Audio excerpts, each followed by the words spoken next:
ॐ अज्ञानतिमिरान्धस्य ज्ञानाञ्जनशलाकया चक्षुरुन्मीलितं येन तस्मै श्रीगुरवे नमः। मूकं करोति वाचालं पंगुं लंघ्यते गिरिं यत्कृपात्वम् अहं वन्दे श्रीगुरुं दीनतारणम्। परमानन्द माधवम्।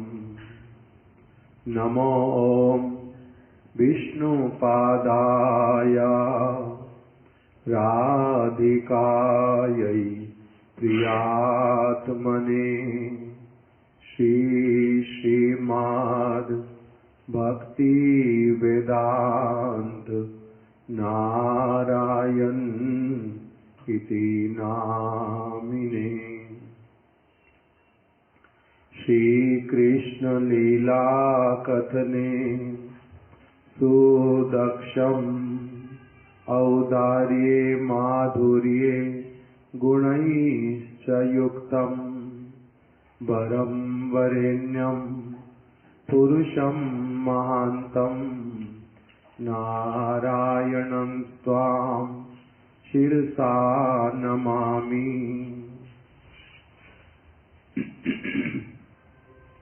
वाञ्छाकल्पतरुभ्यश्च कृपा सिन्धुभ्य एव च पतितानां पावनेभ्यो वैष्णवेभ्यो नमो नमः।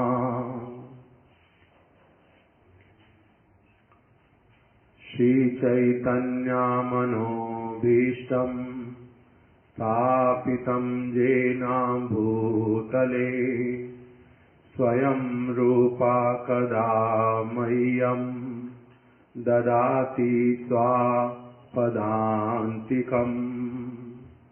श्रीकृष्ण चैतन्य प्रभु नित्यानंद श्री अद्वैत गदाधर शिवासादि गौर भक्त वृंद। हरे कृष्णा कृष्णा कृष्णा हरे हरे, हरे राम राम राम हरे हरे।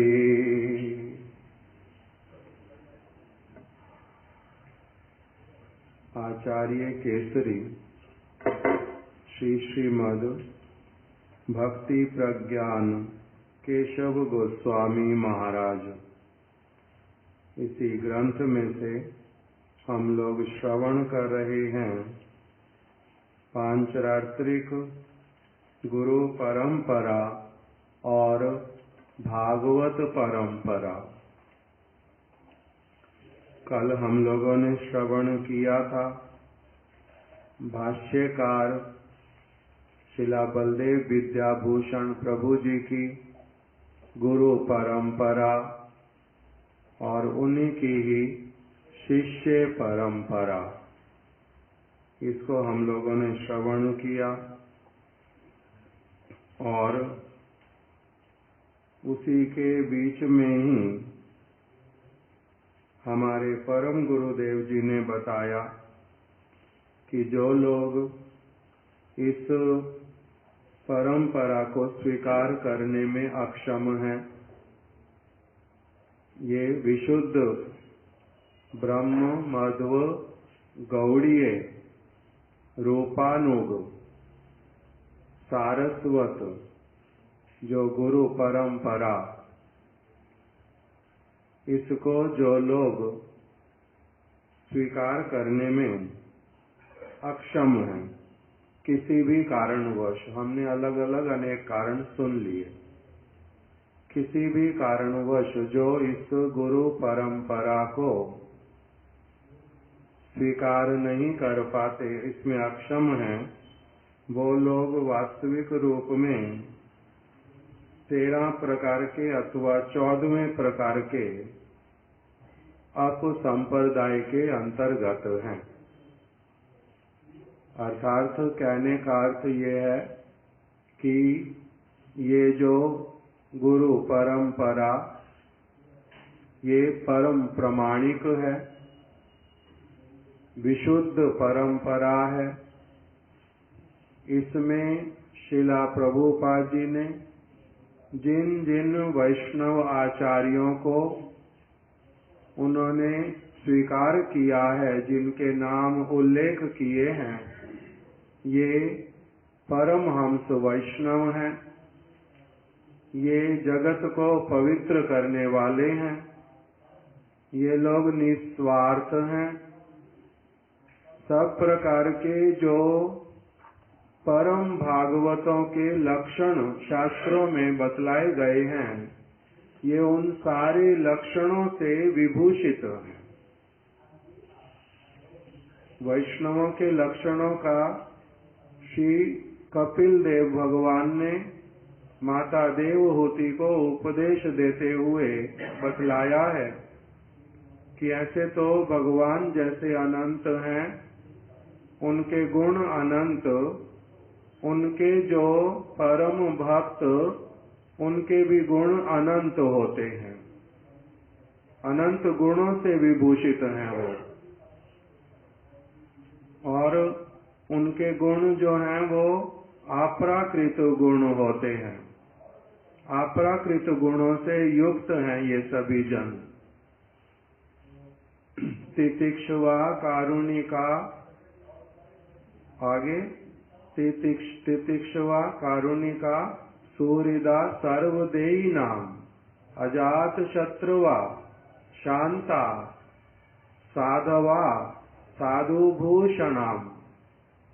ये समस्त वैष्णवगण ये सारे गुणों से तो अलंकृत हैं। तितिक्षवा अत्यधिक सहनशील, इनकी पिटाई लगाने आने वाले व्यक्ति का भी ये लोग परम मंगल चाहते हैं। हरिदास ठाकुर के जीवन में दिखला दिया, प्रभुपाद जी के जीवन में देखने को मिल गया। तितिक्षवा, श्रीला रामानुजाचार्य जी को कोई विष देने के लिए आया, उन्हीं का अपना ही शिष्य का गण श्रीला भक्ति श्री रूप सिद्धांति गोस्वामी महाराज जी को कुछ उन्हीं के आश्रित जनों में से ही उनको कुल्हाड़ी से गला काटने के लिए रात में आक्रमण किया। इसीलिए ऐसे सब होने पर भी ये लोग कैसे वाले तितिक्षवा, सब चीज को सहन करने वाले, तब भी जीवों के मंगल को करने से पीछे हटते नहीं। हम लोगों का एक ग्रंथ है 4 आचार्य की जीवनी, उसकी भूमिका बहुत अच्छी भूमिका, इतना सुंदर, उसको पढ़ने से बड़ा आनंद होता है। अप्राकृत जगत की भाषा उसमें लिखी हुई, उसमें लिख करके रखा कि वैष्णव आचार्य जगत वासियों के लिए क्या करते हैं, भक्ति का बड़ा शुद्ध मार्ग बनाते हैं। वो भक्ति का मार्ग, जैसे जंगल में अगर कोई भी मार्ग बनाने जाओ तो क्या होगा, चारों तरफ कांटे ही कांटे हैं, चारों तरफ घना जंगल है, कितने अलग अलग प्रकार के पेड़ पौधे हैं, कैसे उसमें जंतु भी निकल के, कभी सांप निकल आता, कभी बिच्छू निकल आता है, तब भी वो मार्ग बनाते जाते, कांटे लगते हैं उनको, रक्त निकल आता है, कभी पैर में चुभ जाते, कभी शरीर में लग जाते, कभी एकदम से सांप आकर के डराता बहुत अधिक, बिच्छू आकर के काट लेता है, किंतु तब भी वो क्या करते हैं, इससे भयभीत तो होते नहीं, जितना हो सकता सावधानी पूर्वक काम करते रहते, किंतु निरुत्साहित नहीं होते। क्यों? क्योंकि जगत के लोगों का चित्त वृत्ति, शिला भक्ति वेदांत वामन गोस्वामी महाराज जी भी बोलते हैं इतना कलुषित, इतना कलुषित, इतना कलुषित कि आप उनका 1000 मंगल करने का चेष्टा करो, वो तब भी क्या करेंगे, आपके लिए अलग अलग प्रकार की असुविधाएं ला करके खड़ी करेंगे। ये जगत का नियम। श्रील वामन गोस्वामी महाराज जी इसी बात को बोल रहे हैं कि जिनको सबसे अधिक मित्रता करके रखोगे, साथ में रहोगे, उन्हीं में से ही तो शत्रु निकलेगा, अलग कहाँ से निकलेगा।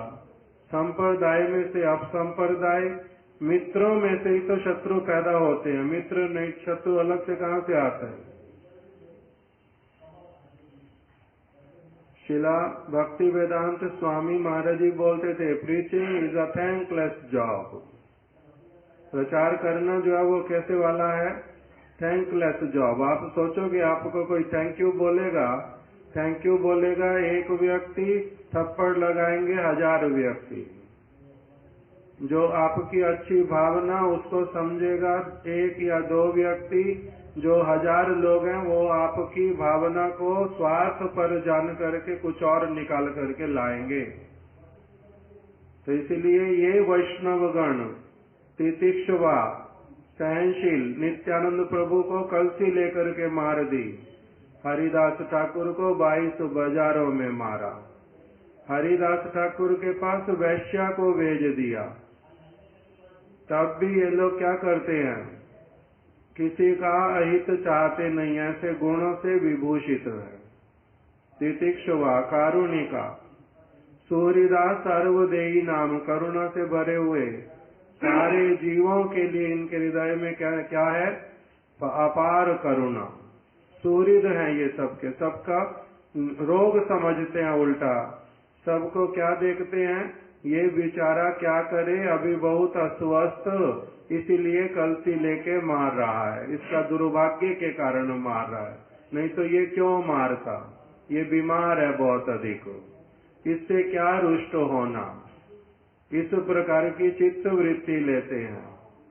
सूर्यदास सर्वदेही नाम, अजात शत्रुवा, युधिष्ठिर महाराज जी की तरह शत्रु मेरा कोई इस जगत में पैदा हो ही नहीं सकता, वैसे वाला देखते हैं। जो भी शत्रु के रूप में आता है वो मेरा अपना कर्म फल मेरे को भोग कराने के लिए आता है, उस प्रकार का दर्शन करते हैं। अजात शत्रुवा, शांता, भगवान के भजन में, उनकी सेवा करने में सब समय के लिए नियुक्त रहते हैं और किसी व्यक्ति से कोई आकांक्षा रखते नहीं कि वास्तविक रूप में मेरे अंतर को, मेरे बाहर को, मेरी क्रियाओं को, सब वस्तुओं को देखने वाला जो है भगवान है पड़ा। इसीलिए वो किसी के साथ में भी, श्रील गौर किशोर दास बाबा जी महाराज बोलते थे, इस जगत में मेरा कोई राग का अथवा विराग का कोई पात्र नहीं है। कोई व्यक्ति मेरे, मैं किसी के विषय में कहूं कि ये इसके प्रति मेरा बहुत प्रेम उत्पन्न होता है, इसके प्रति मेरे को बहुत अधिक क्रोध होता है, ऐसा कोई है ही नहीं। मेरे राग और विराग का कोई भी पात्र नहीं है। इसीलिए प्रभुपाद जी कहते हैं उनका जो बाहर के लोग उनके प्रति कुछ जो है आदर अनादर कुछ देखा जाता नहीं। मैं शिष्य साथ में जाता हूँ, सब समय उनका कृपा चाहता हूँ, मेरे प्रति भी कोई अधिक बातचीत करना, देख करके कुछ स्नेह जैसी दृष्टि करना, ऐसा उनका कुछ होता ही नहीं था। किस लिए? क्योंकि ये सारी चीजें मध्यम अधिकारी व्यक्ति करता है। जो उन्नत अवस्था में उसका स्थिति बिल्कुल अलग है। प्रेम, मैत्री, कृपा, उपेक्षा, प्रेम करेगा भगवान से, मैत्री करेगा अपने बराबर के व्यक्तियों से, और प्रेम, मैत्री, कृपा करेगा अपने से छोटे के ऊपर, अज्ञानी जो है, और उपेक्षा करेगा उसकी जो भगवान का भक्तों का विद्वेषी है, उसकी उपेक्षा करेगा। ये सारी क्रियाएं कौन करेगा? ये करेगा मध्यम अधिकारी। बाबा जी महाराज उस स्थिति में ही रहते नहीं कभी भी, इसीलिए इनको कहते अजात शत्रुवा शांता साधवा साधु भूषणम। इनकी साधुता इनका आभूषण है, इन आभूषणों को ही धारण करते ये लोग। फिर बोलते हैं इनका प्रधान गुण क्या है, प्रधान लक्षण क्या है। शिला वामन गोस्वामी महाराज जी बोलते हैं, ऐसे तो संस्कृत में लिख करके रखा भागवत में, वो क्या होते हैं? पूर्ण रूप में कृष्ण के ऊपर शरणागत, कृष्णैक शरण। कृष्णैक शरण मतलब शिला वामन गोस्वामी महाराज इसको बड़ा जोर दे करके बड़ी अच्छी तरह से बताते हैं कि ये वैष्णव गण कैसे होते हैं। जो वास्तविक वैष्णव जिनमें आ गया वैष्णवता, वो होते हैं कृष्णैक शरण। कृष्ण मोरे रक्षे आले। उनका इतना दृढ़ विश्वास होता है इस बात में कि उनको कोई किसी भी अवस्था में, बाहर की कोई भी अवस्था क्यों न आकर के खड़ी हो जाए, उसको इधर से उधर थोड़ा सा भी विचलित नहीं करते। कृष्ण मोरे रक्षे पाले। कृष्ण ही मेरी रक्षा करने वाले हैं, कृष्ण ही मेरा पालन करने वाले। रक्षिष्यति इति विश्वासो। कृष्णैक शरण। कृष्ण ही मेरे को मारे, कृष्ण राखे के, राखे कृष्ण मारे के। इन बातों के ऊपर उनका केवल मौखिक नहीं, आंतरिक अत्यधिक दृढ़ विश्वास होता है। तभी उनको कहते हैं ये कौन है? कृष्णैक शरण। ये कृष्ण की शरण में। तो इसीलिए ये जो गुरु परंपरा के आचार्य गण, ये साधारण व्यक्ति नहीं है। इन साधारण गुरु परंपरा के अंतर्गत साधारण व्यक्तियों का नाम नहीं आता। जो मुक्त महापुरुष, सिद्ध गण, स्वरूप में स्थित, निष्ठा उनकी परम प्रगाढ़, देह में उनका आत्मबुद्धि होता नहीं, देहात्म बुद्धि से पूरी तरह से परे, आत्म तत्व में प्रतिष्ठित, स्वस्वरूप में सिद्ध, निष्णात, निरंतर भगवत सेवा में नियुक्त रहने वाले और बाहर में भगवान की सेवा करने वाले, और जो समस्त भक्ति के साधन इत्यादि उनकी क्रियाओं को करने वाले। तो इसलिए ये लोग साधारण व्यक्तियों जैसा इनका भी जन्म हुआ, रहे, बड़े हुए, वृद्ध हुए, कथा कीर्तन कुछ किया, ये बद्ध जीव हमारी तरह उस प्रकार के लोगों का नाम परंपरा के अंतर्गत नहीं आता। ये लोग भगवान की इच्छा से इस जगत में आते, भगवान की इच्छा से ही इस जगत से जाते। उनके ऊपर पूरा का पूरा जो सारा प्रभाव रहता है वो रहता है योग माया का। हम लोगों के ऊपर रहता है पूरा का पूरा महामाया का। ये लोग होते हैं पूरी तरह से निर्भय। निर्भय, इनको कभी किसी अवस्था में कोई भय लगता नहीं, भगवान के ऊपर पूर्ण रूप में समर्पित। इसलिए इन सब महत् पुरुषों के लिए बोल रहे हैं कि जो शिला प्रभुपाद भक्ति सिद्धांत सरस्वती ठाकुर अनंत गुणों से विभूषित, उन्होंने जिन जिन व्यक्तियों को, आचार्यों को गुरु परंपरा में स्वीकृत किया है, ये लोग कौन हैं? ये कोई साधारण व्यक्ति नहीं है। इसीलिए यदि कोई इनको स्वीकार नहीं कर पाता, इनके वचन को नहीं मान पाता, तो इसका अर्थ क्या है? वो स्वयं अभी अपसंप्रदाय के अंतर्गत है।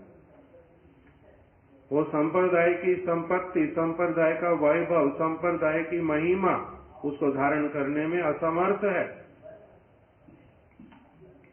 इस प्रकार से बता दिया। फिर परम गुरुदेव ने बताया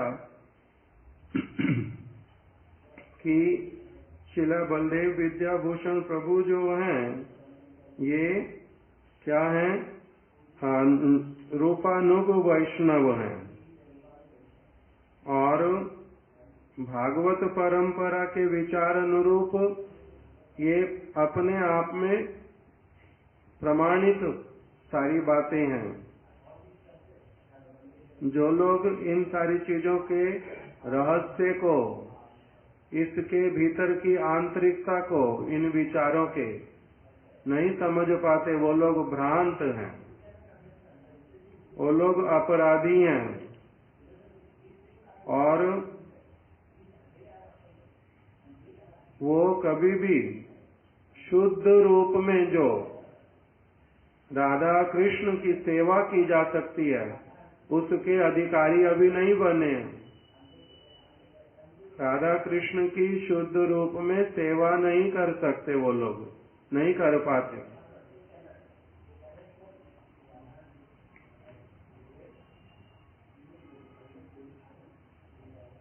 इसी में आगे बताया था परम गुरुदेव ने, पांचरात्रिक परंपरा से भागवत परंपरा का श्रेष्ठत्व है।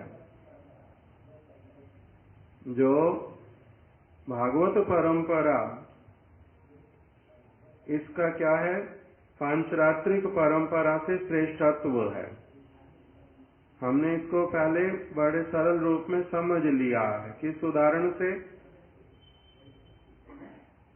उदाहरण से समझा है? हम लोगों ने अलग अलग उदाहरण ऐसे तो सुने हैं, किंतु इसमें जो विशेष उदाहरण सुना था कि भागवत परंपरा, इसी में ही क्या प्राप्त होता है?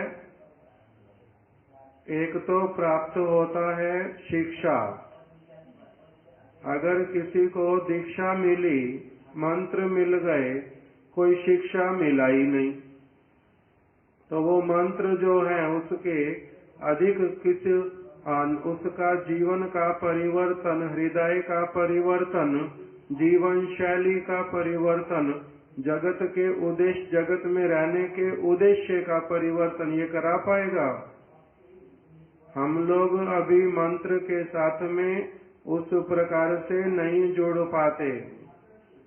इसीलिए बहुत सारे लोग बार बार पूछते हैं, गुरुजी से मंत्र मिला, गुरुजी को बोलते थे गुरुदेव मंत्रों के अर्थ बता दो, तो गुरुदेव कहते थे मंत्र के अर्थ नहीं बताते। हमारे गुरु महाराज जी ने हमें मंत्र के अर्थ नहीं बताए थे। इन मंत्रों का जप करना पड़ता, जप करते करते अपनी आप से निष्ठा पूर्वक नित्य प्रति जप करना, जैसा बताया है। करते करते अपनी आप इन अर्थ, जो मंत्रों के अर्थ हैं वो प्रकटित हो जाएंगे। किंतु अगर कोई व्यक्ति कभी भी शिक्षा न ले गुरु से, कभी भी वैष्णवों के पास जाकर के कथा कीर्तन ना सुने, उनके दिशा निर्देश अनुरूप स्तव स्तुति ना करे, ग्रंथ पाठ इत्यादि ना करे, तब उसका मंत्र करते रहने पर भी उसको कब कौन सी वस्तु मिलेगी उसका कोई गारंटी नहीं है। इसीलिए गुरुदेव कहते थे साथ साथ में क्या चाहिए? दीक्षा के साथ साथ, दीक्षा मतलब केवल अगर मंत्र मिले, उसके साथ साथ शिक्षा चाहिए।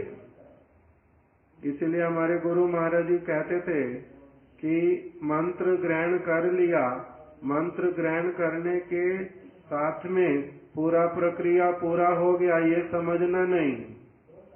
शिष्य का उस समय से लेकर के बहुत कुछ गुरु पाद पद्म से जानने का, समझने का, सीखने का, अपने जीवन में सब समय उसके किस प्रकार से भजनमय जीवन चलना, इसके विषय में बहुत सारा जानकारी कर लेना पड़ता है।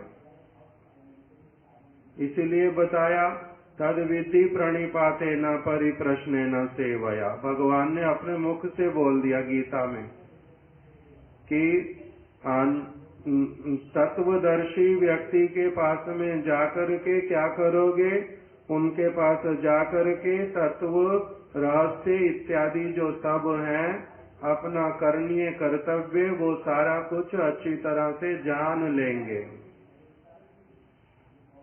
तो इसलिए अगर केवल मंत्र मिला, जिसको कि साधारण रूप में बोला जा रहा पांचरात्रिक दीक्षा, पांचरात्रिक परंपरा, तब फिर अगर शिक्षा हुआ नहीं, तब फिर वो मंत्रों से पता नहीं कब कौन से जन्म में क्या मिलेगा लाभ, वो तो पता नहीं चलता। इसीलिए शिक्षा, भजन शिक्षा, ये भाव, ये कहाँ से प्राप्त होते हैं? जब गुरु पाद पद्म, भले ही जिन्होंने मंत्र दिया वही गुरु पाद पद्म ही, जैसे हमारे गुरुदेव बोलते थे इस बात को भी कि हमारे पांचरात्रिक गुरु, हमारे भागवतीय गुरु शिला भक्ति प्रज्ञान केशव गोस्वामी महाराज हैं। हमें अलग से नहीं जाना पड़ा। क्यों? क्योंकि बहुत समय तक उनके साथ में उनका शिक्षा, उनका सेवा करने का, उनसे जो भक्ति राज्य के जितने सारे प्रश्न, वो सब प्रश्न पूछने का, उत्तर सुनने का सारा बहुत अधिक अवसर हमारे को मिल गया। तो इसीलिए वही हमारे क्या हुए, वही हमारे कह रहे हैं दीक्षा गुरु भी हैं, वही हमारे प्रधान शिक्षा गुरु भी हैं। इसीलिए पांचरात्रिक परंपरा, भागवत परंपरा सदैव अलग अलग रहेगी, ऐसा भी नहीं होता। जैसे श्यामानंद प्रभु जी को तो जीव गोस्वामी के पास आना पड़ा, आए और उनको अलग वस्तु की प्राप्ति हुई। और बलदेव विद्याभूषण प्रभु जी का भी आगे देखा कि उनको एक तो पांचरात्रिक परंपरा से मंत्र मिले, दूसरी तरफ से विश्वनाथ चक्रवर्ती ठाकुर के साथ में रह करके और चीजों को भी ग्रहण किया। किंतु रूप गोस्वामी जी किसके पास में गए अलग से? जीव गोस्वामी जी किसके पास में गए अलग से? इन लोगों को तो जाना पड़ा नहीं। तो इसीलिए दोनों प्रकार का ही जो अवस्था वो चलता है। तो इसीलिए बोल रहे हैं कि पांचरात्रिक परंपरा से भागवत परंपरा का श्रेष्ठत्व, कहने का अर्थ क्या है कि केवल मात्र मंत्र इत्यादि प्राप्त करने वाली जो परंपरा, उससे अधिक श्रेष्ठत्व कौन सी वाली परंपरा का है? जिसमें शिक्षा, जिसमें भावना और वो सारा कुछ साथ साथ में प्राप्त होता रहता है, उसका श्रेष्ठत्व। इसलिए भागवत परंपरा का श्रेष्ठत्व है। आगे बोल रहे हैं भागवत परंपरा भजन निष्ठा के तारतम्य के ऊपर प्रतिष्ठित है। मंत्र परंपरा, पांचरात्रिक परंपरा मंत्र के ऊपर प्रतिष्ठित है।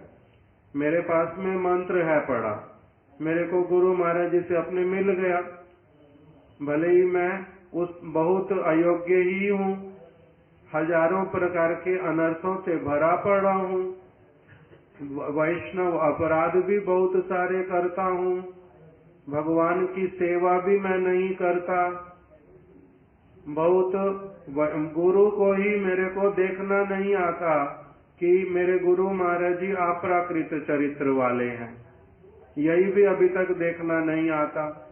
उनके प्रति भी मेरी मरते बुद्धि आती है, अभी मरणशील प्राणी है वो, उनको शरीर का कष्ट होता था, कभी कभी बीच में हा करते थे,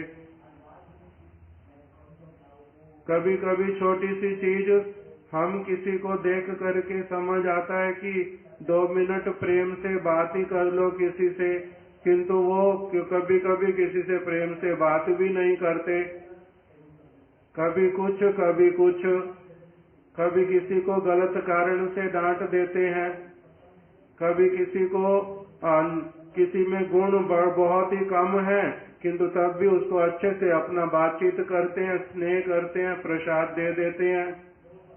तो कभी कुछ मेरे जैसे व्यक्ति जिसका गुरु के प्रति मरते बुद्धि है, भगवान के प्रति मेरी कैसी भावना है अभी तक पत्थर वाली। भगवान पत्थर के बने पड़े, भगवान लकड़ी के बने पड़े।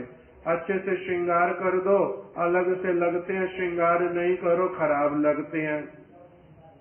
खाने के लिए दे दो, खा लेते हैं, नहीं खाते कौन जानता है, नहीं दो तब भी कोई लेना देना ही नहीं है। मेरी भगवान के विग्रह के प्रति शुद्ध बुद्धि आई नहीं, गुरु के प्रति शुद्ध बुद्धि आई नहीं, वैष्णव के प्रति शुद्ध बुद्धि आई नहीं। प्रभुपाद जी कहते हैं भागवत के प्रति भी कोई अच्छी भावना आई नहीं, ग्रंथ के प्रति। अभी भागवत पढ़ने से प्रभुपाद जी कह रहे हैं बहुत सारे ऐसे ब्राह्मण लोग थे पहले, और बहुत सारे ऐसे वाले लोग भक्तों में से भी निकलते जाते हैं जो भागवत करेंगे, उनको एक दिन में 1000, 2000, 4000 रुपये मिल जाएगा। तो इसलिए वो भागवत करते रहते। अगर उनको पता चल जाए कि हमारे को अभी यज्ञ करने से एक दिन में 20,000 रुपये मिलेंगे, वो भागवत पाठ छोड़ देंगे, यज्ञ करने लग जाएंगे। तो जिनका भागवत के प्रति, ग्रंथ के प्रति, भगवान के प्रति, गुरु के प्रति, वैष्णव के प्रति कोई संबंध ही हुआ नहीं, उसके पास में भी क्या है पड़ा? मंत्र है पड़ा लोगों को देने के लिए। मंत्र तो मेरे पास मिल गया, मेरे को कब से मिल गया। अब वही मंत्र तो मैं भी किसी को भी आगे दे सकता हूँ, कुछ बातें भी सुना सकता हूँ, जैसे इतने सालों से मैंने सुनी हुई, किंतु इसके द्वारा उसके हृदय में वास्तविक रूप में भगवान को समर्पित कर दूंगा, अथवा उनके हृदय में भगवान के लिए प्रेम उत्पन्न कर दूंगा, उनको सचमुच में जगत की अनित्यता का दर्शन करा दूंगा, ये तो मेरे बस की बात होएगी नहीं। मेरे बस की बात क्या, कहाँ तक है? मंत्र दे सकता हूँ, मैंने तो मंत्र सुना हुआ, वही का वही दे सकता हूँ।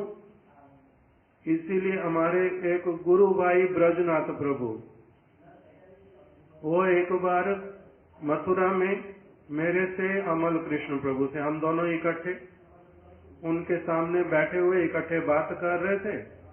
तो वो ब्रजनाथ प्रभु हम लोगों को बोलते हैं कि आप लोग किसी को दीक्षा दे सकते हैं या नहीं दे सकते। तो हम लोग कह रहे हैं कि हम कैसे दीक्षा दे सकते हैं, हम लोग बद्ध जीव, हजारों, ये तो मुख्य चीजें गिनवा दी। स्त्री का स्मरण होता रहता, प्रतिष्ठा के लिए मरते रहते, थोड़ा सा सम्मान ना मिले हृदय कब तक जलता रहता, कुछ कितनी तरह की चीजें चलती रहती। तो हम कैसे दीक्षा दे सकते किसी को? गुरु के गुण तो बहुत ऊंचे वाले होते हैं, तो इसलिए कैसे हम किसी को कैसे दे सकते दीक्षा? तो कहते नहीं यू कैन गिव, आप लोग दे सकते हो। तो हम लोग कह रहे हैं कैसे दे सकते, हम लोग थोड़ा ना दे सकते। तो एकदम से सार्कास्टिक वे में हंसते हुए बोलते हैं यू हैव मंत्र, यू कैन गिव। मंत्र तो तुम्हारे पास है पड़े, तुम क्यों नहीं मंत्र दे सकते आगे किसी को?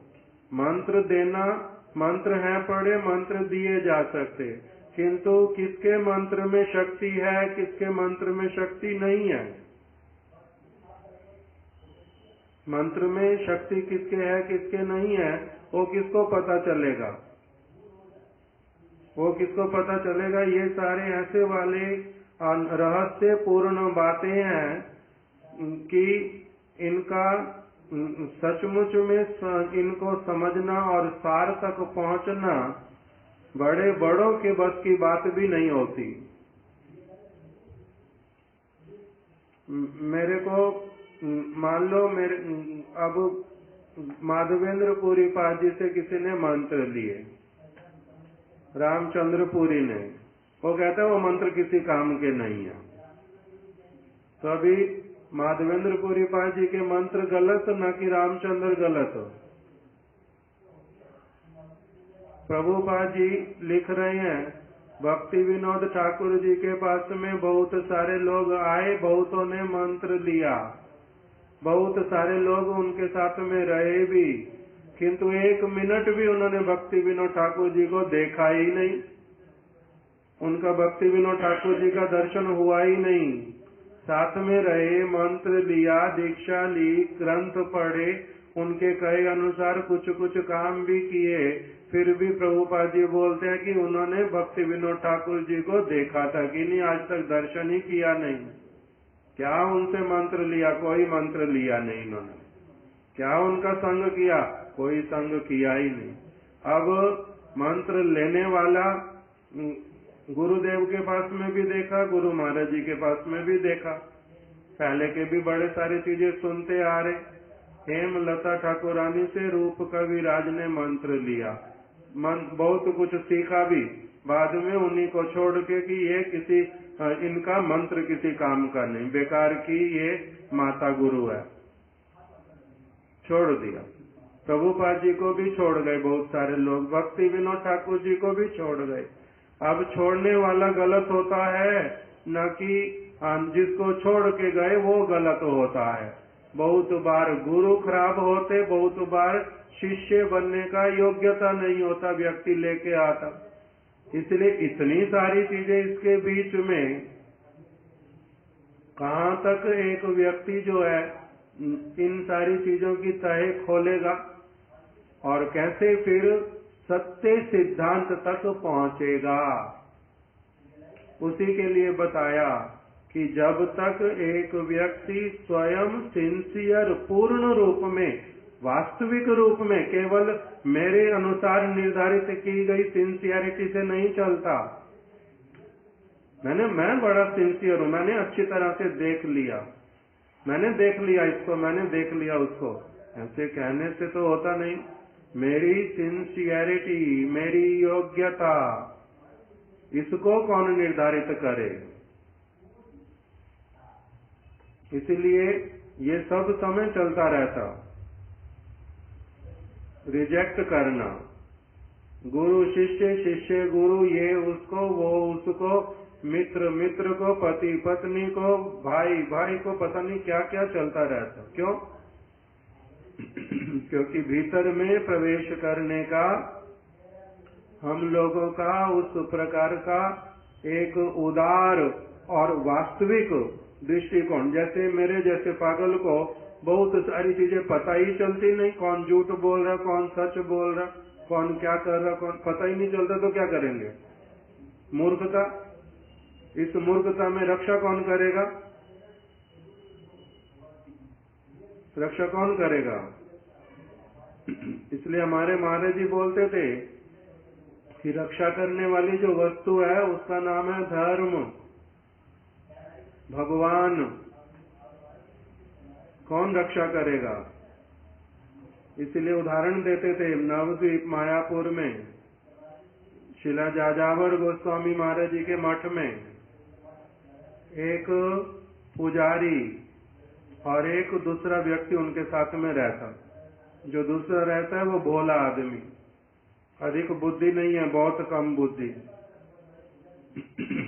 पुजारी ने पूजा कर ली, भोग राग निकाल बाहर रख दिया, प्रसाद ला करके, और जाकर के उस भोले आदमी को बोला कि मैं अभी बस दवाई खा के आता हूँ, और फिर प्रसाद इकट्ठे पाते हैं।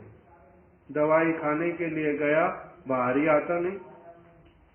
वो भोला आदमी अंदर देखने के लिए गया, उसके मुंह से झाग झाग सारा निकल रहा है। वो भोला आदमी बोलता है कि भाई तू तो मरने वाला, मरने के समय में मुंह से झाग निकलती है, तू तो मरने वाला है। मरते समय चरणामृत, गंगा जल, भगवान का प्रसाद ये खा के मरने से अच्छी गति होती है। रुक जा, मैं तेरे लिए अभी मरना नहीं, मैं तेरे लिए चरणामृत और तेरे लिए भगवान का प्रसाद थोड़ा ले आता हूँ। वो ले आया, वो मना, चरणामृत दिया उसके मुख में, एक बूंद दो बूंद उसने ले लिया। एक खाना देने जा रहा है प्रसाद ठाकुर जी का, वो लेता नहीं, उसके मुंह में झाग निकल रही, बड़ा उसको अनईजी फील हो रहा है, वो खाना नहीं चाहता, ये जबरदस्ती उसके मुंह में ठूस दिया। 1 बार दे दिया, 2 बार दे दिया, 4 बार दे दिया, ठूसता जा रहा जबरदस्ती कि खा के मर, गति तो अच्छी होएगी, खा के मरना चाहिए, ठाकुर जी का प्रसाद, गति अच्छी होएगी। वो खाता जा रहा, खाते खाते उसका झाग बंद हो गया, खाते खाते ठीक हुआ उल्टा, लेटे लेटे खाते खाते। और फिर उठ करके फोन किया साथ साथ डॉक्टर को कि मैंने दवाई खाई, साथ ही साथ में एकदम से ऐसा जो मैं गिर गया बिस्तर पे, उठ नहीं पा रहा, मुंह में झाग जा गया, हाथ पैर नहीं हिल रहे थे, बड़ा परेशानी हुआ। तो कहता है कि खाना खाने के बाद बोली थी दवाई खाने के लिए, पहले क्यों खाया? वो बड़ी पावरफुल मेडिसिन, खराब करती है खाना खाए बिना खाने से, तो किस लिए ऐसे वाला खाया? तो उसको रक्षा किसने किया? ये वाली कथा सुना करके महाराज जी बोलते थे, इसकी जो ये झाग निकलते निकलते मर जाता अगर खाना सचमुच में नहीं खाता तो। भोले व्यक्ति ने खाना खिला दिया, उसने खिलाया अलग भावना से और ये बच गया। किसने बचाया? भगवान ने उस भोले आदमी के माध्यम से ही बचा दिया। तो इसलिए हमारे महाराज जी ये कथा सुना के बोलते थे कि धर्म के जानिवे बंधु जीवने मरणे, इस जन्म में रहते रहते, जन्म के बाद, मरने के बाद में भी सब समय के लिए धर्म जो है वो तुम्हारे को क्या करेगा? रक्षा करेगा, वो रक्षा करेगा। युधिष्ठिर महाराज जी का दूसरा उदाहरण देते थे।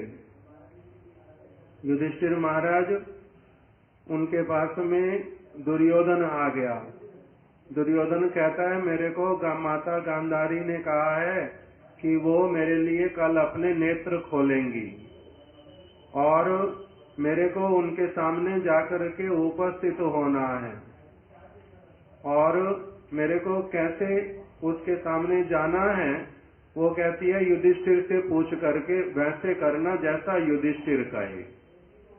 युधिष्ठिर महाराज जी ने समझ लिया, माता गांधारी नेत्र खोलेंगी, उनके जो पतिव्रता धर्म का प्रभाव, उस पतिव्रता धर्म के प्रभाव के कारण क्या होगा?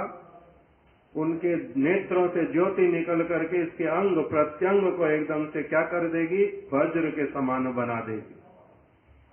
हमारी मृत्यु अवश्यम भावी है, युधिष्ठिर महाराज जी ने सोच लिया। अब उस मृत्यु से बचने के लिए प्रयास करूं या इसको सत्य बात बतलाऊं, कैसे इसको जाना चाहिए? हमारी मृत्यु होएगी तो होएगी, अगर लिखा दुर्योधन के हाथ से मरना तो मरेंगे, किंतु मैं मरते मरते झूठ बोल करके बचने के लिए प्रयास क्यों करूं? मैं सत्य ही बोलूंगा। उन्होंने सत्य परामर्श दिया, माता ने मेरे पास भेजा पूछने के लिए। इसीलिए मैं कहता हूँ जिस तरह से माँ के गर्भ से जन्म हुआ था नग्न अवस्था में, वैसे ही जाना, नग्न अवस्था में ही जाना।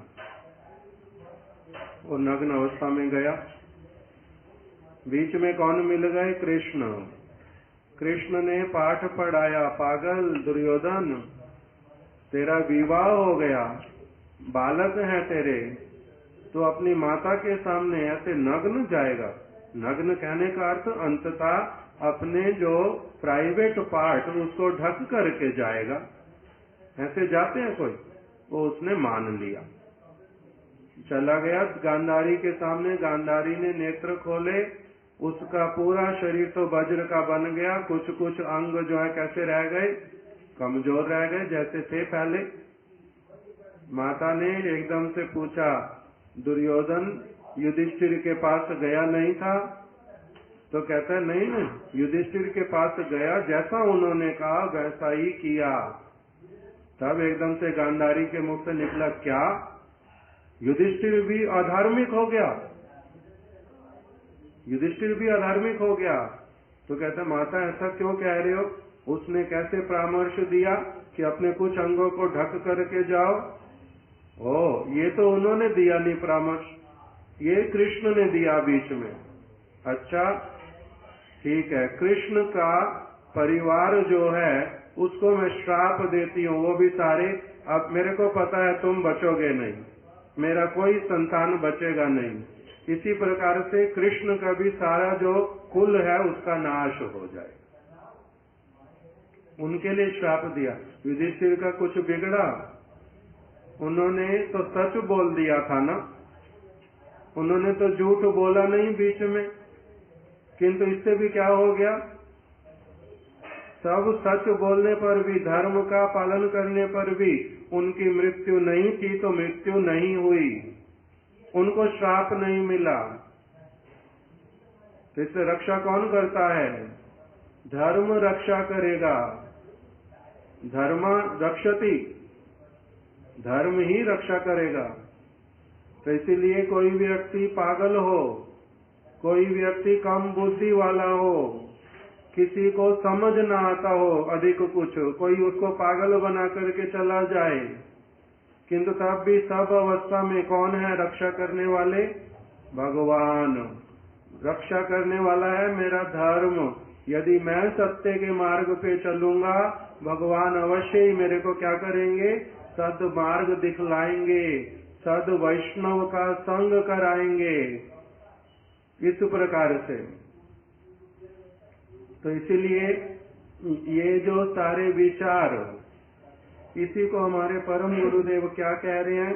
ये है भागवत परंपरा। अगर केवल मंत्र मिल गए, ये शिक्षाएं नहीं मिली, इन शिक्षाओं को अगर किसी ने सुना तो दिया मेरे हृदय में, किंतु मेरे को सुना दिया, मेरे को थ्योरिटिकली एक बहुत बड़ा ज्ञानी बना दिया, किंतु इन चीजों को मेरे जीवन में अनुभव और मेरे जीवन में इसका वास्तविक प्रवेश वो यदि नहीं कराया, नहीं हुआ, तब इसका अर्थ क्या हुआ कि कहीं न कहीं गड़बड़ है। इसलिए शिला वामन गोस्वामी महाराज जी कहते थे, उनके अपने प्रबंध में भी कथा में प्रबंध में लिख करके रखा कि जहाँ पर गुरु और शिष्य दोनों में से कहीं पर भी कोई गड़बड़ होएगी, वहाँ पर वास्तविक जो भगवत भक्ति वाला रेसिप्रोकेशन वो ठीक से कभी होएगा नहीं। पानी आना चाहता, ऊपर से नीचे पानी आएगा, पर नाले को बना के रखा, उसका शेप कैसा देना पड़ता? थोड़ा सा ऐसा, जिससे कि पानी क्या आएगा? ऊपर से नीचे की तरफ जाएगा। और अगर उसको बना करके रखा नीचे से ऊपर की तरफ, तब क्या हुआ? वो गड़बड़ हुआ, रेसिप्रोकेशन होएगा नहीं ठीक से। तो इसी प्रकार से सदगुरु सद शिष्य जहाँ पर मिल जाते, उसका नाम होता भागवत परंपरा, उसका नाम भागवत परंपरा। तो इसलिए मंत्र मिलेगा, मंत्र के साथ में शिक्षा मिलेगी, शिक्षा मिलने के साथ साथ में उसको शिक्षा को पालन करने के लिए सुयोग मिलेगा, बीच बीच में परीक्षा आएगी। शिला वामन गोस्वामी महाराज जी कहते थे, भगवान ने हमारे को इस जगत में रखा है, किस लिए? क्योंकि ये परीक्षा स्थल है, ये विद्यालय का स्थान है, यहाँ पर सीखते सीखते आगे की कक्षाओं में जाना है, और परीक्षा भी बीच बीच में होएगी, उसी में आगे रहोगे, पीछे वो सब कुछ पता चलता जाएगा। तो इसलिए भागवत परंपरा भजन निष्ठा के तारतम्य के ऊपर प्रतिष्ठित है। कोई व्यक्ति केवल हमारे को समाज की चीजें सिखाता है। माता पिता हमारे गुरु हैं या नहीं है? पहले गुरु माता पिता, उन्होंने कुछ कुछ चीजें सिखलाई हैं, अवश्य ही सिखलाई हैं। आसपास के समाज के लोगों ने कुछ ना सिखाया हो, ऐसा है? उन्होंने भी सिखाया अलग अलग। मेरे अध्यापक हुए अलग अलग, उन्होंने भी सिखलाया, किसी ने कुछ पढ़ा दिया, किसी ने कुछ। भले ही किसी की चीज मेरे काम भी आई या नहीं आई, या फिर मैंने मूल्य ही नहीं दिया, मैंने भुला दिया, उन्होंने भी तो कुछ ना कुछ सिखाया है। कुछ चीजें मैंने, किसी ने सिखाया नहीं, मैंने अपनी आप सीख ली। टीवी में से कोई फिल्म देख करके मैं इंस्पायर हुआ, किसी की कोई बात सुन के इंस्पायर हुआ, किसी का कुछ पढ़ के मैंने कुछ किया। अलग अलग गुरु बहुत सारे। बहुतों से ही कुछ कुछ ले लिया, किसी से कहानियां भी बड़ी सारी सीखी, भगवान से संबंधित चीजें भी सुनी कई लोगों से, थ्योरिटिकल नॉलेज अपनी इकट्ठी करते ही गए, वो अपनी आप से होती गई। ये सारा कुछ होने पर भी भागवत परंपरा का वैशिष्ट्य क्या है? वो शुद्ध जो कृष्ण की वार्ता, हरि कथा, हरि कथा का मतलब क्या होता है? हरि की कथा, हरि के मुख से निकली हुई कथा, हरि के द्वारा एक्सेप्ट की गई कथा, हरि के द्वारा स्टैम्प्ड कथा, उसका नाम होता है हरि कथा। वो कैसी होती है? अमृत के समान। वो कैसी होती है? एक व्यक्ति को पूर्ण रूप में भगवान को उनके निकट में लाके एकदम हृदय में बिठा देने वाली, प्रतिष्ठित कर देने वाली भगवान को वहां पर। तो ऐसी वाली वस्तु जहां पर मिली, वो मेरे गुरु, वही मेरी परंपरा। इसलिए अलग अलग लोगों की गुरु परंपरा अलग अलग। किसी के माता पिता ही उसके सारे जीवन के गुरु हैं, किसी का गुरु चोर है, चोरी करने वाला भी तो अपना गुरु बनाता है, कैसे चोरी अच्छे से करनी, नग्न अवस्था में अपना किस प्रकार से फिल्मों में एक्टिंग करनी, इसके लिए भी तो गुरु ढूंढते हैं, गुरु शिक्षा देते हैं। तो अलग अलग लोगों के अलग अलग गुरु, क्रिकेट वालों के भी गुरु हैं, दवाई डॉक्टरों के भी गुरु हैं, इंजीनियरों के भी गुरु हैं, सब साइंटिस्ट लोगों के भी गुरु हैं पढ़े, और अलग अलग स्तर वाले ही हैं पढ़े। सारे डॉक्टर, सारे इंजीनियर, सारे व्यापारी एक जैसी शिक्षा नहीं देते। इसीलिए सारे के सारे नाम के द्वारा गुरु कहे जाने पर भी सारे गुरु थोड़ा ना होते हैं, और सबके बीच में क्या होता है, और अगर गुरु हैं भी तब भी क्या होता है, उनके बीच में भी तारतम्य होता है। कोई छोटा, कोई उससे बड़ा, कोई उससे बड़ा, कोई बड़ी अच्छी शिक्षा देने वाला, कोई थोड़ी सी देने वाला, अलग अलग जैसे है। इसी प्रकार से परम गुरुदेव बोल रहे हैं, भजन निष्ठा के ऊपर क्या है? भजन, भागवत परंपरा भजन निष्ठा के तारतम्य के ऊपर, भजन में कैसी किसकी निष्ठा उत्पन्न हुई है, भजन में कैसी निष्ठा उत्पन्न हुई है, उसकी भजन की निष्ठा पहले तो आदव श्रद्धा, ततो साधु संग, तत् भजन क्रिया, अनर्थ निवृत्ति, फिर निष्ठा। फिर निष्ठा शब्द का अर्थ क्या होता है? इन सब की परिभाषा लिखी हुई। श्रद्धा किसको कहते हैं? साधु संग किसको कहते हैं? भजन क्रिया सचमुच में होती क्या है? इसी प्रकार से निष्ठा वास्तविक रूप में किसको कहते हैं? ये सब चीज का विचार है। तो मेरी भगवान के प्रति बड़ी श्रद्धा है। एक दिन श्रद्धा, दूसरे दिन खत्म, इसका नाम श्रद्धा होता ही नहीं।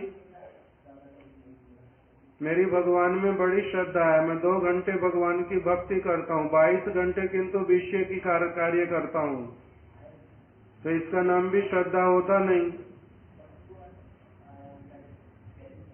श्रद्धा शब्दे विश्वास कहे सुदृढ़ निश्चय, कृष्ण भक्ति कैले सर्व कर्म कृत्य है।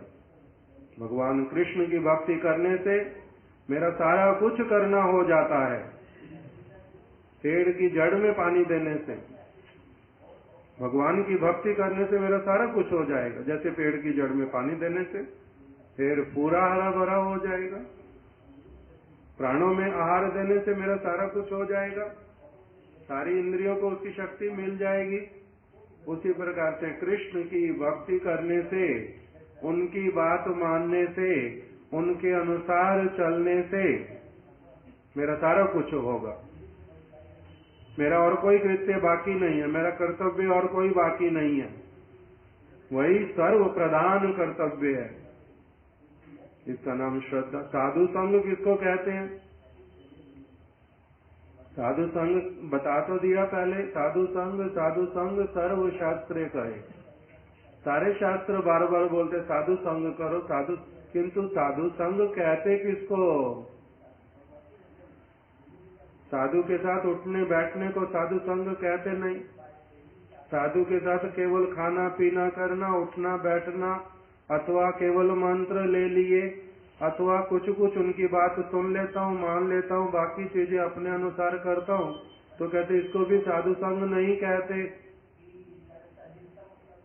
संग का अर्थ होता है सम्यक रूपेण गमनम, पूर्ण रूप में उनका अनुगत्य अनुगमन, उनके कहे अनुसार उनकी शिक्षा को लेने के लिए प्रबल प्रयास, उनके हृदय को समझ के उनके हृदय के साथ एक हृदय होकर के अपना सारा जीवन चलाना, तब हो जाता साधु संग। तो केवल बाहरी अर्थ होने से होता नहीं। साधु संग अलग प्रकार की वस्तु बता रहे। भजन क्रिया तीसरा बताया, भजन क्रिया करो। भजन क्रिया में क्या है? ऐसे तो 64 भक्ति के अंग ये सारे उसी में आते, किंतु हम अगर एक को भी ले लें, हरि नाम भजन करना, भजन क्रिया क्या है? हरि नाम करना भजन क्रिया है। अब मैं भजन क्रिया करता हूँ, हरि नाम कर रहा हूँ, किंतु मेरा हरि नाम कहता है इनअटेंटिव, असावधानी पूर्वक हरि नाम करता हूँ। जब कोई भी काम नहीं है, फालतू का काम के कुछ नहीं है, तो चलो माला इधर से उधर घूमते घूमते हाथ में पकड़ लेता हूँ, कुछ तो हो ही जाएगा। 16 माला हो गई, 1 मिनट भी मेरे को भगवान की याद ही आई नहीं। कभी गुरु महाराज जी बोलते थे मैंने कौवे को देखा, कभी मैंने चिड़िया को देखा, कभी मैंने सामने आने वाले आदमी को देखा, कभी मैंने किसी और चीज को देखा, ये मेरा हरि नाम। तो इसको कहेंगे भजन क्रिया। तो कहते हैं तो भजन क्रिया नहीं, ये तो नाम अपराध है। वैष्णवों की निंदा तुम करते हो, गुरु को सामान्य मनुष्य तुम समझते हो, भगवान के विषय में तुम्हारा कोई कंक्रीट क्लैरिटी नहीं है, शास्त्रों की बातों में प्रवेश नहीं, अथवा जो सुनते हो उसको अतिशयोक्ति मानते हो, कहाँ तुम्हारा हरि नाम हुआ? फिर ये तो नाम अपराध होगा। नाम अपराध में क्या होता है? नाम अपराध में होता है, एक तो भगवान के साथ संबंध का कोई ज्ञान नहीं है, नाम अपराध। भगवान के साथ संबंध का भी ज्ञान नहीं है, और दूसरा साथ साथ में वैष्णव अपराध इत्यादि भी करता हूँ। संबंध ज्ञान भी नहीं है, अपराध भी करता हूँ, तब इसको क्या कहते हैं? नाम अपराध। नामाभास क्या होता है? संबंध ज्ञान नहीं है किंतु अपराध नहीं है, तब जो नाम करता है एक व्यक्ति, हरे कृष्णा बोलता है, भगवान नारायण का राम का नाम करता है, किंतु उसको क्या है? संबंध ज्ञान नहीं है। ऐसे ही कर लिया जैसे अजामिल ने किया, संबंध ज्ञान था नहीं, संबंध ज्ञान बिल्कुल भी नहीं है, किंतु तब भी नारायण नारायण बोलता था, तो उसका थोड़ा सा फल उसको मिल गया, वो नामाभास बन गया। क्यों? क्योंकि उसका अपराध नहीं था किसी वैष्णव के प्रति, भगवान के प्रति। जब अपराध भी है, संबंध भी नहीं है, तब तो हो गया नाम अपराध। जब संबंध का ज्ञान नहीं है किंतु अपराध नहीं है, तब क्या हो गया? नामाभास। और शुद्ध नाम कब होता है? जब नाम अपराध रहता नहीं, वैष्णव अपराध रहता नहीं, और साथ ही साथ में संबंध ज्ञान भी बड़ा प्रगाढ़ होता है, तब उसको कहते हैं ये व्यक्ति का क्या हुआ है? शुद्ध नाम। ऐसे वाला एक बार भी जिसका हो जाता है, महाप्रभु कहते हैं ये कौन है? शुद्ध भक्त। इसकी सेवा करने से हे किसको उपदेश दिया था? वसु, कौन से वसु? महाप्रभु से 3 साल प्रश्न किया था जगन्नाथपुरी में, महाप्रभु मैं गृहस्थ हूँ न। वसु, सत्यराज वसु महाप्रभु के एक भक्त, उन्होंने 3 साल जगन्नाथपुरी में हर बार प्रश्न किया, मैं गृहस्थ, मेरा कर्तव्य क्या। तब महाप्रभु ने उनको बताया, तुम्हारा कर्तव्य क्या है। एक वैष्णव सेवा, दूसरा सदा नाम संकीर्तन करना, वैष्णव सेवा करना। तब उन्होंने पूछा, नाम संकीर्तन तो करूंगा, वैष्णव सेवा कैसे करूंगा, वैष्णव को पहचानूंगा कैसे। तब महाप्रभु ने 3 साल बताया। एक साल बताया कनिष्ठ वैष्णव किसको कहते, एक साल बताया मध्यम वैष्णव किसको कहते, एक साल बताया उत्तम वैष्णव किसको कहते, जिसको देखने से ही अपने आप भगवान का नाम मुख में आए, उसको जानना ये वैष्णव प्रधान है। जो निरंतर नाम करता है, संबंध ज्ञान के साथ में अपराध रहित होकर के, अपराध शून्य, उसको मध्यम वैष्णव जानना। जो जिसने कभी एक बार भी जिसके मुख से शुद्ध नाम निकला है, उसको जानना कनिष्ठ वैष्णव। कनिष्ठ होने पर भी शुद्ध है। तो ये सारे विचार जो बताए, इस अनुसार हम देखें तो हमारा भजन क्रिया कुछ होता है।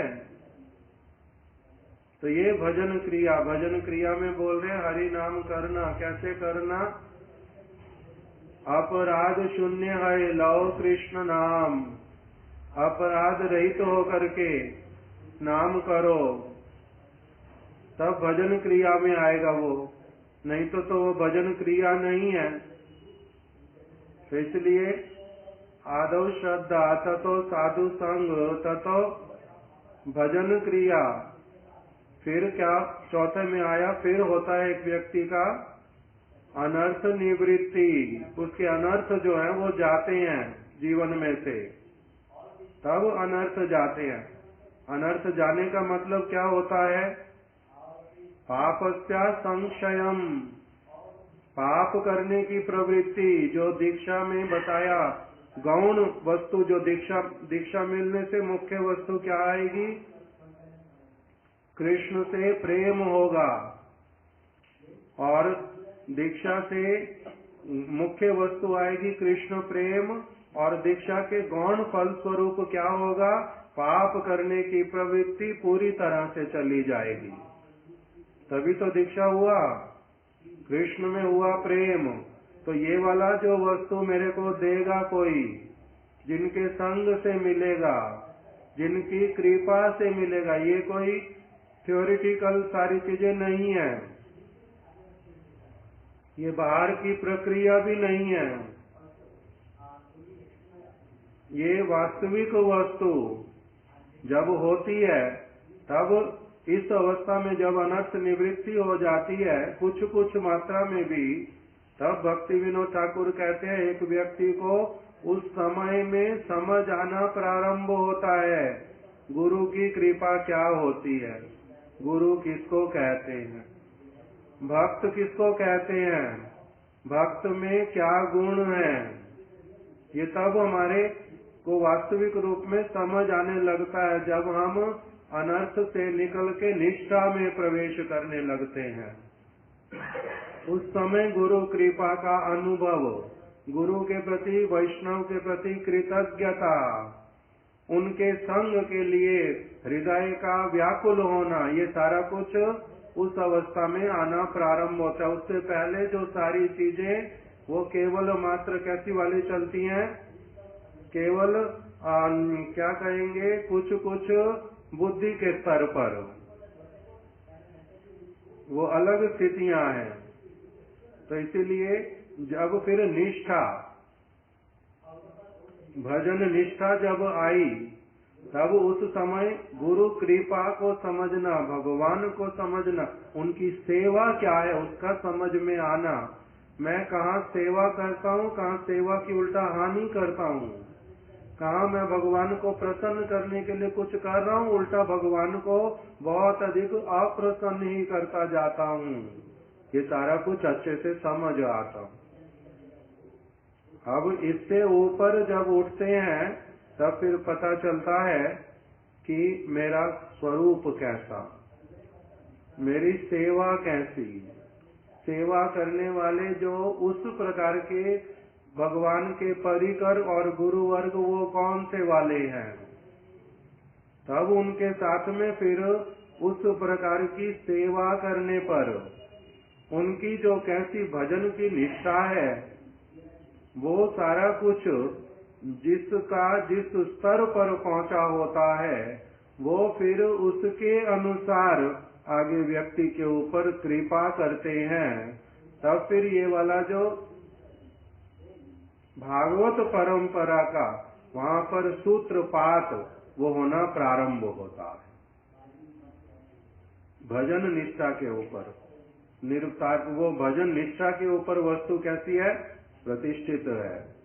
और जो मंत्र वाली थी, जैसे मैंने पहले बताया, मंत्र हम सबके पास है, पढ़ जिसको मर्जी दिए जाओ, और बहुत सारे लोग करते हैं ऐसा वाला,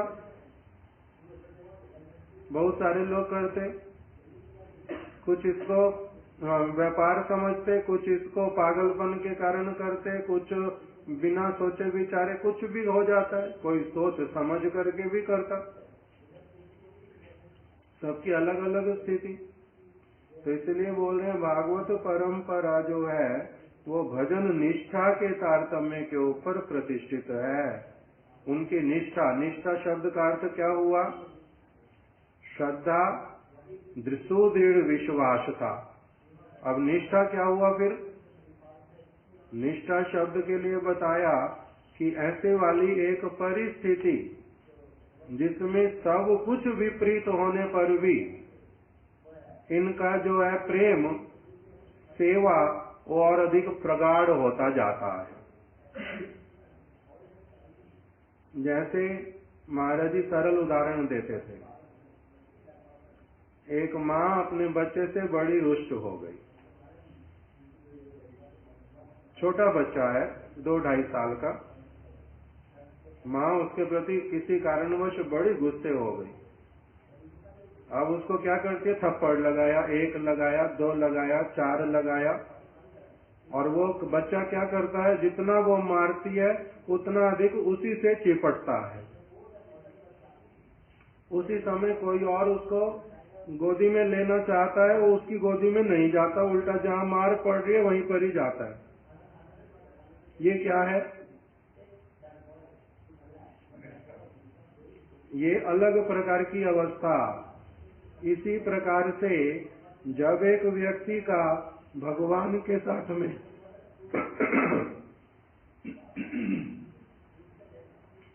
ऐसे वाला जब कि कुछ भी क्यों ना होता रहे जीवन में, प्रेम नगर की उल्टी डगरिया, प्रेम नगर जो है उसकी डगर उल्टी होती है, कब कैसा कब कैसा। उस अवस्था में एक व्यक्ति, उसको हर एक चीज जो है वो कैसी लगती है, अनुकूल, सब अनुकूल है मेरे भजन के।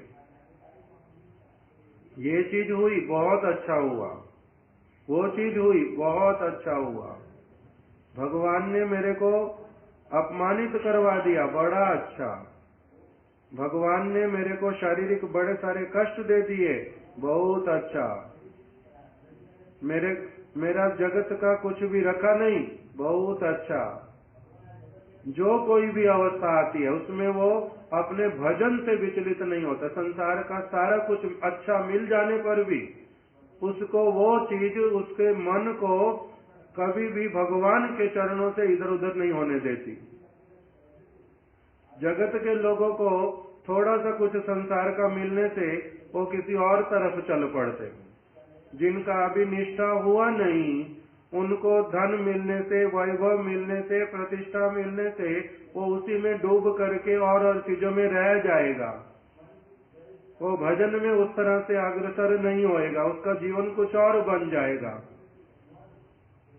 किंतु जिनका निष्ठा होएगा, उनका जीवन का दिशा, जीवन की क्रियाएं वो बड़ा अलग प्रकार का, ये सारा एक के बाद एक लक्षणों के साथ में शिला जी रूप गोस्वामी पाद जी ने भक्ति रसामृत सिंधु में कृपा करके एक एक करके वर्णन किया, उसकी परिभाषाएं दी, उदाहरण दिए।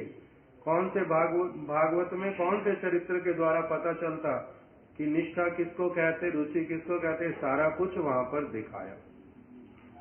तो इसलिए निष्ठा के तारतम्य पर कौन निर्भर करता है?